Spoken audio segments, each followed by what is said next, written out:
Boa noite. Hoje o ND trata de um assunto importante de saúde pública, a dengue. E quem traz mais detalhes para a gente é o médico infectologista, Dr. Ricardo Aiden. Boa noite, doutor. Bem-vindo. Boa noite. Obrigado, como sempre. Bom, a gente está numa época propícia a muitas doenças. O verão vem e com ele uma novidade de doenças aí, né? Quais são as de maior impacto, maior importância nessa época do ano? Nessa época, assim, né, que a gente chama de doenças epidêmicas ou capazes de estar ligado à época do ano, como a gente vê também nos meses de frio, a gripe em especial e outras, o que a gente tem bastante são viroses transmissíveis ou por alimentos ou por água. A gente tem visto aí um sem número de casos, provocando diarreia, febre, mal-estar, vômitos e tudo mais. E, geralmente despontam aí rotavírus e Norwalk vírus, também famoso por transmitir diarreia e vômitos em navios de cruzeiro, contaminando a água do navio, às vezes até de aviões. E obviamente que assim, a grande preocupação é que a gente tem visto os alertas que estão sendo dados pelo índice crescente de mosquitos transmissores da dengue, Aedes aegypti, e também chikungunya e zika, obviamente, por extensão. E até, hipoteticamente, se bobear, um risco até de febre amarela se urbanizando, né? Mas ainda estamos fora desse risco maior. Tem um índice que se mede a densidade de mosquitos numa determinada cidade, num determinado bairro, e que já está atingindo níveis preocupantes na maioria das cidades da Baixada, em especial em São Vicente. Recentemente saiu uma matéria na Folha de São Paulo que dizia que o estado de São Paulo se prepara para uma ameaça tripla de vírus transmitidos por mosquitos, que seria a febre amarela, a dengue tipo 2 e chikungunya. Quer dizer, é um alerta para o estado de uma forma geral. Mas na Baixada Santista, qual é o retrato disso? Na verdade, isso aí se soma ao resto do estado. Tem umas regiões do estado que são regiões de passagem, em especial aquela região lá mais para São José do Rio Preto, Laranjal Paulista, Ribeirão Preto, onde costumeiramente essas coisas despontam. Mas assim, no litoral, se a gente for acompanhar a progressão e a marcha da febre amarela, que é a crônica da morte anunciada, entre aspas, né? Usando só essa expressão, a gente sabe que o mosquito caminha a uma média de 2, 3 quilômetros por dia, dependendo das condições do vento, até um pouco mais. Então, os epidemiologistas vieram acompanhando a progressão do mosquito transmissor e, obviamente, como você encontra macacos que são reservatórios, o mosquito na forma silvestre, ele encontra o macaco e ele consegue transmitir para pessoas que entram em contato com a mata, fazendo turismo de aventura, essas coisas todas, trilha em especial, e acabam se contaminando, como a gente viu, né, esses casos de febre amarela que aconteceu lá na Zona da Mata, em Minas Gerais. Sim. E na Bahia, porque o mosquito vai para cima e vai para baixo, vai para o norte, atingindo toda aquela região do litoral da Bahia e depois Minas Gerais, e obviamente que está caminhando aqui para o nosso lado. Então, esse risco hipotético, Ubatuba, Caraguatatuba, né, litoral norte, e obviamente que por extensão a gente já teve até notícia de morte de macacos aí para o lado lá de Miracatu e tudo mais, litoral sul, é uma realidade. E óbvio que onde você tem essa possibilidade e também densidade alta dos mosquitos transmissores urbanos, que é o Aedes aegypti, essa possibilidade existe. Com respeito à febre amarela, é bom que se diga que esse índice que a gente mede a infestação de mosquitos numa determinada região tem que ultrapassar um patamar mínimo de 4 para cima, que é um índice considerado bastante problemático. Mas a gente pode dizer que a Baixada Santista ela é uma região de risco para a febre amarela. É uma região de risco, com toda certeza. Porque você pode, às vezes, por hipótese, né, dar o azar de alguém se infectar e ser picado num lugar onde tem muito mosquito transmissor, e ele pode reproduzir a doença de um para outro. Então, as autoridades estão alertas, já tomaram uma série de medidas, estão tomando outras tantas medidas para que essa situação não se concretize, porque até agora, é importante que se diga, as estatísticas não estão mostrando esse tipo de coisa de forma evidente ou bastante destacada, felizmente. Agora, doutor, é importante falar, principalmente em relação à febre amarela, que existe uma vacina e ela é importantíssima, né? As pessoas precisam tomar essa vacina. É fundamental. Mas existe muito receio em relação a ela? Não, assim, existe o receio, mas não se deve ter receio, na verdade. Se não é não, se deve ter receio. O índice de vacinação, ele foi, no mínimo, satisfatório, atingiu 90%, mas precisa ser mais do que isso.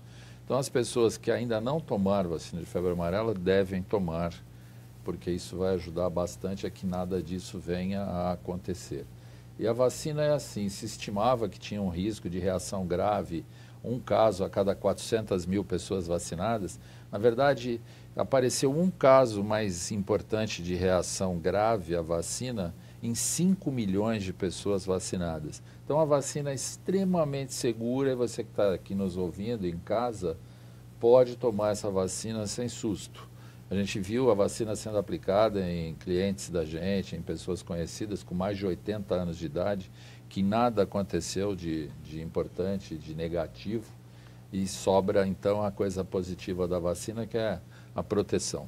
Importante também dizer, né, doutor, que principalmente quem vai para áreas de risco ou até está vindo aqui para a nossa região, que essa vacina ela precisa de 10 dias para ter o efeito, né? Perfeito, isso é sempre muito bem lembrado, né? De 10 a 15 dias, idealmente, mínimo de 10, antes de entrar numa zona teoricamente de risco. Agora, a gente tocou inicialmente, no início do bloco, a gente tocou em assuntos de algumas doenças relativas ao verão, né? Essa questão do rotavírus, dessas viroses típicas dessa época do ano, principalmente por conta de água contaminada ou, às vezes, uma má manutenção dos alimentos, né? Enfim, as pessoas vão para a praia, né? Muita gente vai para a praia, toma suco, não sabe a procedência dessa água. Quais os principais cuidados que as pessoas devem ter, principalmente relacionado à questão de higiene É e importante alimentos? até antes aproveitar, né, a relembrança aí da coisa e falar também da hepatite A, que a hepatite A também está na ordem da transmissão hídrica, né, transmissão por água. Mas assim, quando você tem um gelo, simplesmente um gelo utilizado que é feito com uma água potencialmente contaminada ou coisa assim, água de bica ou coisa assim, o risco existe. Então, na verdade é assim, aquilo que é vacinável, né, rotavírus e hepatite A, se possível vacinar, e consumir o mínimo possível de alimentos que não tenham uma origem comprovada ou segura. Água mineral sempre com garrafa fechada, ou comprar, ver que a garrafa está sendo aberta na frente, né? Evitar esses sucos que são veiculados e que usam gelo, que a gente não sabe a procedência da água que fabricou aquele gelo. Isso aí é muito frequente, tanto na transmissão da hepatite A quanto das outras, principalmente o Norwalk vírus. Todos esses vírus podem ter esse tipo de transmissão. Fora isso, tem aquelas outras doenças que não são infecto-contagiosas, mas por contato, por exemplo, com água viva, queimaduras na pele e tudo mais, né? Bem típicas, às vezes, de fases do verão. Não tem sido noticiado isso, mas nunca é demais esse tipo de alerta. Ou aquelas pessoas que às vezes pisam e quando tem, assim, bagre, por exemplo, é muito comum, né? Teve aí há 1 ou 2 anos atrás uma mortandade aí de bagres, ninguém sabe exatamente por quê, e muita gente se espetou, né, com o ferrão do bagre. Na questão das águas vivas, por exemplo, o antídoto que se fala é vinagre. Antídoto é vinagre, né, ácido acético e água e sabão e nada além dessa conta, porque determinadas coisas que são usadas popularmente não surtem efeito. É uma substância urticante, provoca uma queimadura local, às vezes até com uma reação bolhosa, e tem que ser tratado adequadamente. Tem uma estratégia para isso nos prontos-socorros. O importante é não improvisar, caso aconteça. No próximo bloco a gente continua a falar sobre doenças de verão. Nós voltamos em instantes. Até já.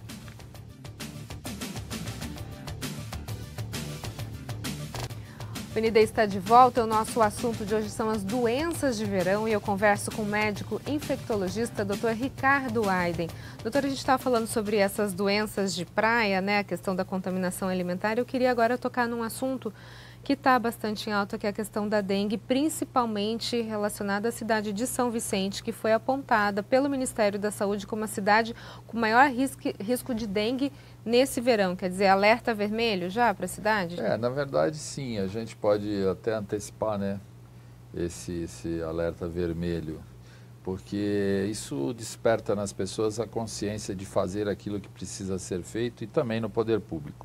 Porque você sabe que essas coisas acontecem na medida da vontade política dos governantes. Tá?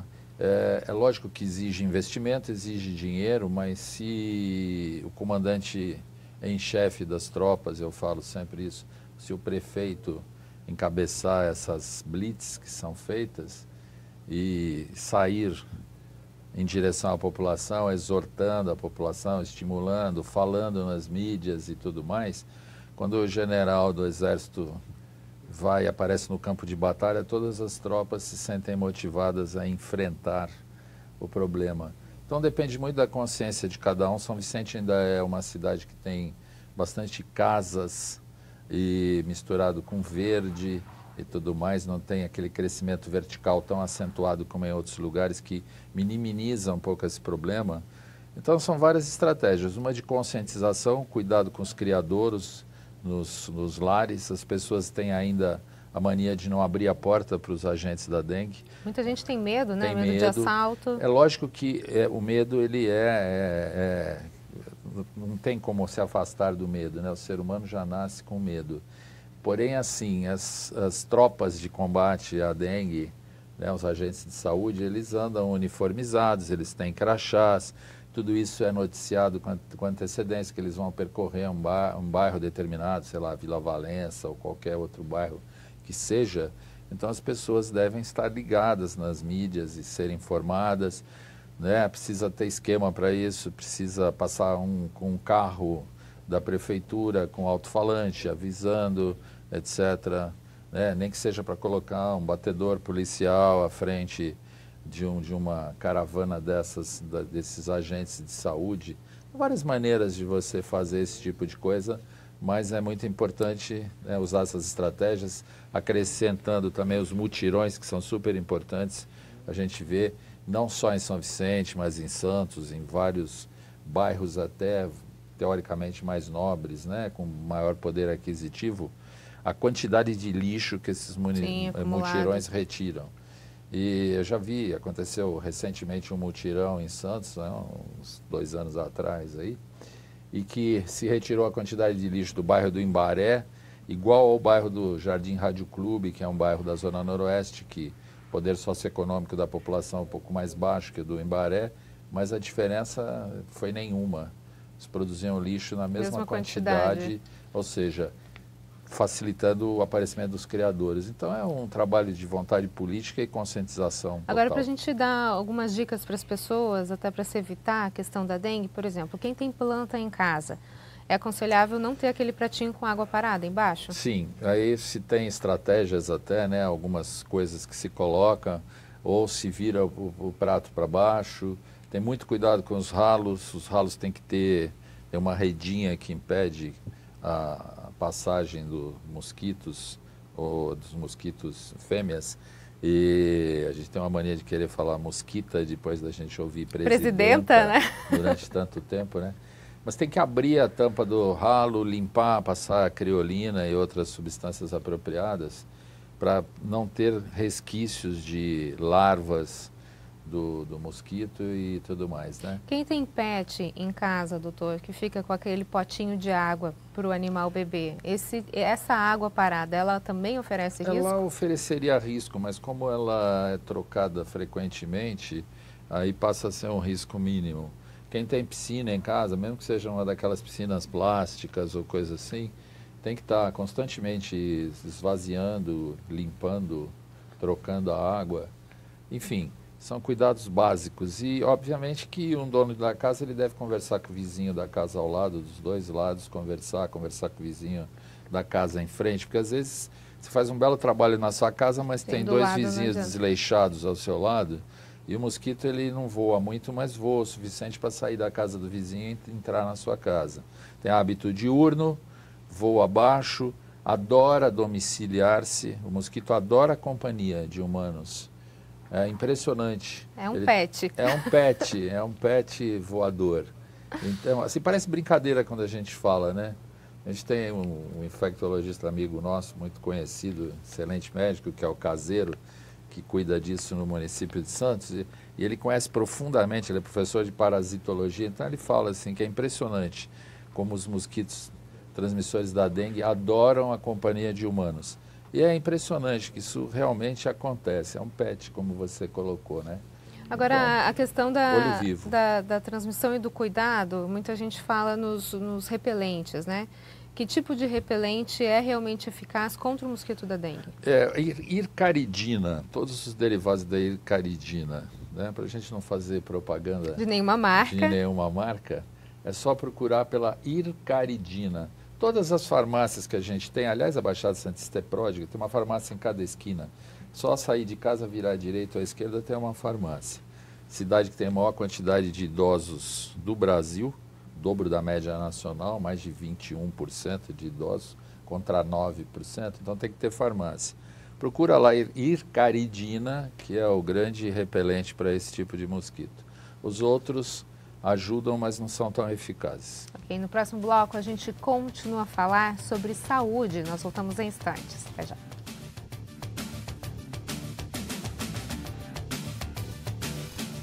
O ND está de volta e o nosso assunto de hoje é saúde. Eu converso com o médico infectologista Dr. Ricardo Aiden. Doutor, a gente está falando agora sobre a questão da dengue. Queria explicar um pouquinho melhor como é que funciona, de onde veio.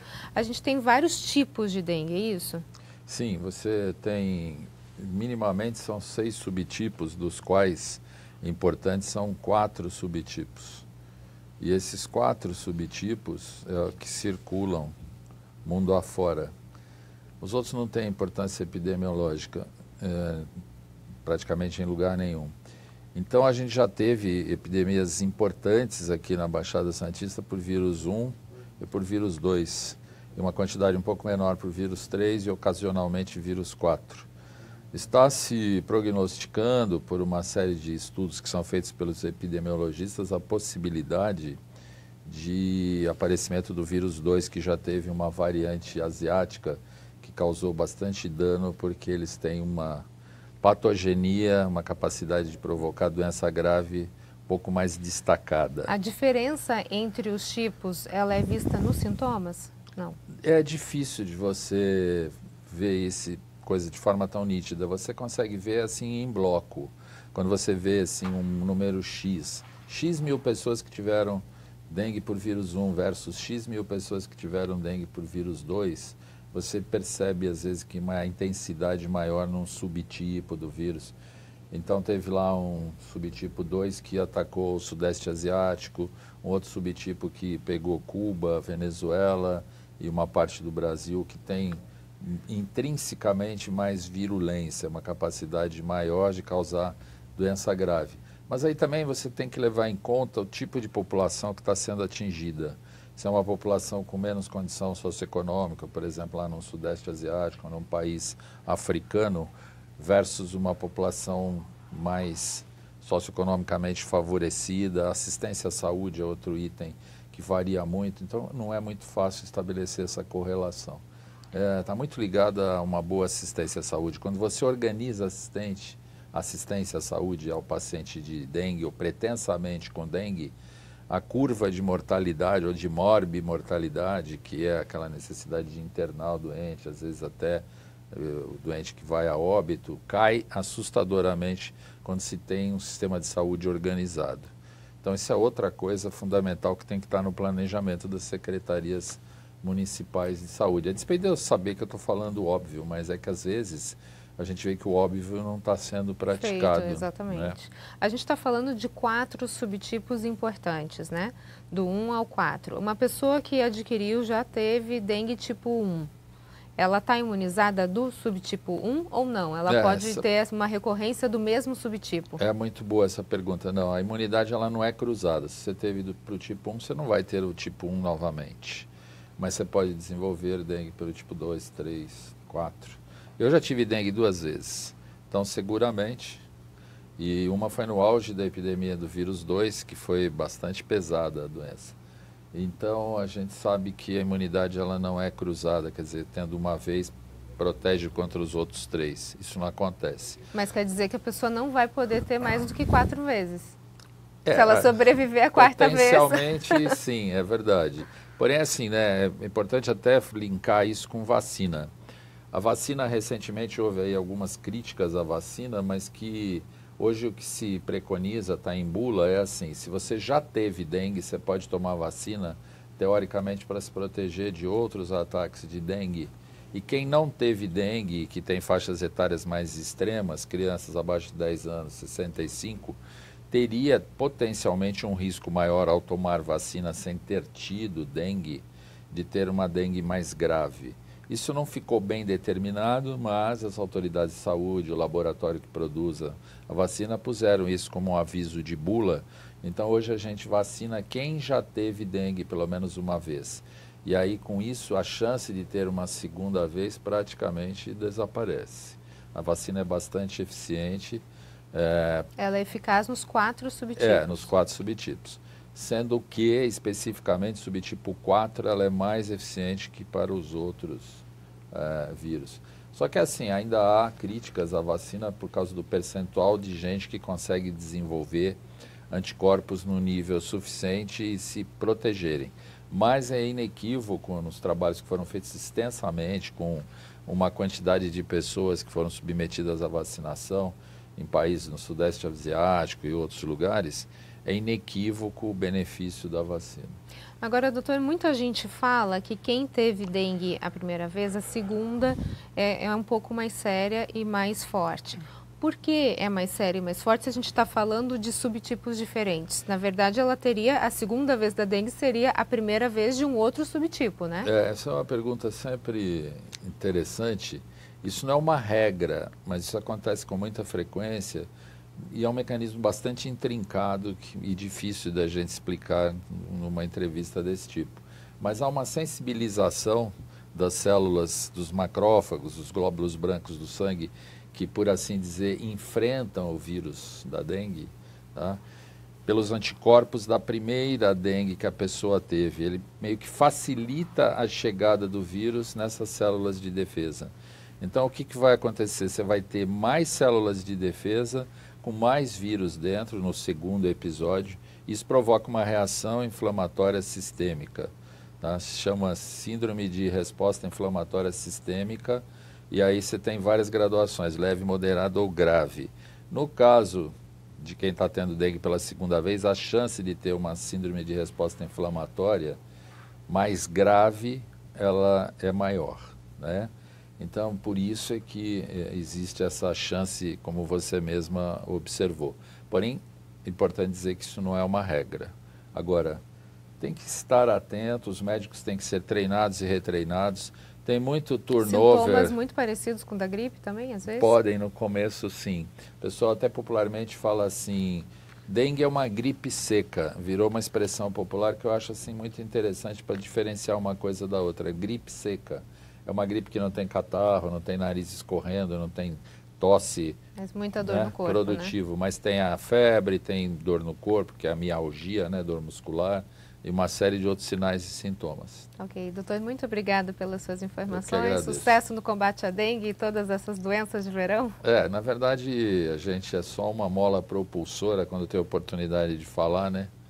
Estimular que as pessoas fiquem ligadas. E obrigado, porque as mídias são fundamentais nesse enfrentamento. Obrigado, OND. Fica por aqui. Uma ótima noite para você. Fique agora com o Jornal da Band. Até mais.